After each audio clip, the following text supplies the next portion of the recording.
Alors, nous sommes ici justement à ce grand jour que tout le monde attendait, qui est le jour du forum sur l'essor de l'économie locale. Alors, le but de ce forum, c'était de pouvoir déjà avoir des panélistes vraiment de renom, pour pouvoir donner des outils assez cruciaux qui pourraient vraiment permettre à tout entrepreneur gabonais de pouvoir vraiment connaître l'essor dans son activité. Voilà, parce qu'il s'agit ici d'outiller les Gabonais et de faire en sorte que ces Gabonais soient informés, aient la bonne information. Car vous savez aussi qu'en affaires, il faut avoir la bonne information pour pouvoir aller à une certaine vitesse de croissance. Et nous voulons encourager les Gabonais à se lancer dans l'entrepreneuriat, surtout les TPE, et se lancer dans la production assez diversifiée, parce que nous avons constaté que nous sommes plutôt dans une économie de rente et où nous sommes que des consommateurs. Et nous voulons aujourd'hui vraiment accompagner la politique du chef de l'État à pouvoir diversifier cette économie. Et pour pouvoir le diversifier, il faut pouvoir donner aux différents entrepreneurs des outils. Et c'est ça dont il s'agit. Et donc, il y a eu 6 intervenants aujourd'hui, 6 panélistes, des professeurs comme le professeur Fotso et les autres, qui nous ont bien démontré qu'ils étaient des spécialistes dans leur domaine, que ce soit au niveau de la fiscalité, de la finance, de l'économie, du tourisme d'affaires et tourisme éducatif, et aussi au niveau de la diplomatie dans les affaires. Nous avons aussi eu l'intervention du grand master coach Silver Boussamba, qui même en ce moment est en train de justement être en action. Nous n'attendons pas d'abord à l'État de nous accompagner. Notre objectif d'abord était de montrer à l'État que nous étions des personnes décidées à faire ce qu'il y a à faire pour que les Gabonais se réveillent. Et en constatant et en observant notre travail, je pense que ce sera maintenant à l'État de décider s'il veut nous accompagner. Mais on espère bien. Le Gabonais doit changer de mentalité, n'est-ce pas? Mais qui a répondu à la question comment changer de mentalité? Je crois que c'est un exercice que j'ai commencé il y a près de 10 ans, à chercher à comprendre en fait comment on arrive à changer la mentalité. Alors, on a parlé essentiellement d'innovation. Et lorsqu'on parle d'innovation, généralement, le retour que l'on a des personnes qui entendent parler de ce mot, c'est la technologie. Non, l'innovation n'a pas de lien, on va dire, direct avec la technologie. L'innovation, c'est cette capacité-là que nous avons de régler des problèmes dans un contexte donné. Donc, c'est une manière de régler des problèmes dans un contexte. Donc, on est dans le développement en fait d'une compétence. C'est une compétence que l'on doit tous avoir, savoir régler des problèmes. D'ailleurs, quelqu'un a dit on est venu sur Terre pour ne faire que ça. Maintenant, le monde a radicalement changé avec l'Internet. Vous savez, le changement vient essentiellement de l'information. Plus il y a d'informations, plus l'homme change en fonction de cette information. On est passé dans l'ère de l'information depuis les années 2000, donc le monde change de plus en plus. On qualifie aujourd'hui notre monde d'un monde VICA qui est volatile, incertain, complexe et ambigu.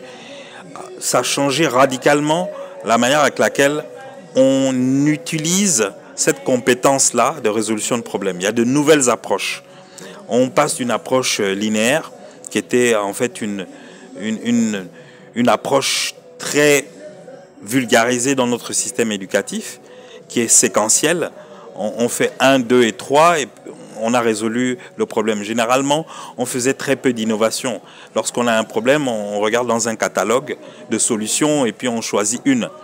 Mais finalement, on s'est rendu compte qu'au fil du temps, beaucoup de pays dans le monde ont fait la même chose. Elles ont pris dans les différents catalogues qui existaient autour de la planète et n'ont pas réussi à résoudre les problèmes. Par contre, elles ont, on va dire, brûlé beaucoup de ressources financières en le faisant, sans pour autant régler définitivement les problèmes auxquels elles faisaient face, toutes ces belles nations. Alors, elles ont développé d'autres modèles. On a des approches différentes. Aujourd'hui, on parle du design thinking qui est une approche aujourd'hui qui permet de recentrer, bien sûr, l'homme au cœur des problématiques et de commencer à construire des solutions, donc à résoudre des problèmes avec et pour l'homme. Donc il y a une approche beaucoup plus humaniste, il y a une approche beaucoup plus empathique. Et ici, aujourd'hui, il s'agit d'aider les entrepreneurs à devenir empathiques, à créer cette culture de l'empathie qui va leur permettre justement de pouvoir derrière être au fait, alors je parle ici d'empathie organisationnelle, être au fait des problématiques de leurs parties prenantes et de pouvoir, à partir de ces problématiques-là, trouver un processus qui va leur permettre de résoudre le problème. Donc le design thinking, ce n'est pas qu'un processus, c'est aussi un état d'esprit. Alors il était question, dans le cadre de ma présentation, d'intervenir sur la thématique globale relative à l'essor vers l'entrepreneuriat local. Donc pour cela, pour arriver vers cet essor, il était important dans un premier temps d'identifier, de faire la cartographie en fait de l'écosystème des affaires au Gabon. Et partant de cette cartographie, on a pu constater qu'en réalité, l'écosystème ou le système des affaires au Gabon est assez ouvert. Donc il y a des opportunités qui apparaissent. Opportunités sur le secteur agricole, opportunités sur le secteur touristique, l'opportunité sur le secteur effectivement de nouvelles technologies. Et donc au regard de ces opportunités, il serait nécessaire pour l'ensemble des entrepreneurs de regarder comment exploiter ces différentes opportunités en créant une plus-valeur ajoutée. Et donc, à partir de ce moment, comme stratégie ou comme solution pour y arriver, c'est d'inviter les différents entrepreneurs à se créer sous forme de synergie, donc coordination, qui sera de nature, de proposer des solutions, et vont constituer une force de décision dans l'accompagnement de l'action de l'État. Et au-delà de ça, il faudra aussi que les futurs entrepreneurs prennent la peine aussi de se former. Parce que pour être un véritable entrepreneur, il faudrait effectivement avoir des attitudes liées aux compétences, aux connaissances tant sur le plan technique, tant sur le plan humain et sur le plan effectivement de développement aussi et de créativité.